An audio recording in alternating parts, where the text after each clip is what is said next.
Vamos montar logo esa tosta montañesa.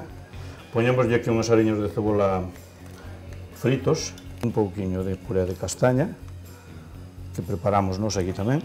É un pan de trigo do país. Agora poñémoslle unhas tiriñas de pimento. Lacón cocido, lacón gallego cocido. E agora temos aquí un aceitiño virgen extra, que foi pochado neste aceite uns grelos.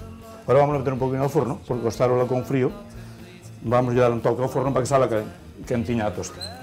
Poñámoslle tosta montañesa, porque leva produtos case de montaña todos. É unha tosta creativa, pero con produtos tradicionales, e que queda moi sabrosa e moi suave, con un sabor moi suave.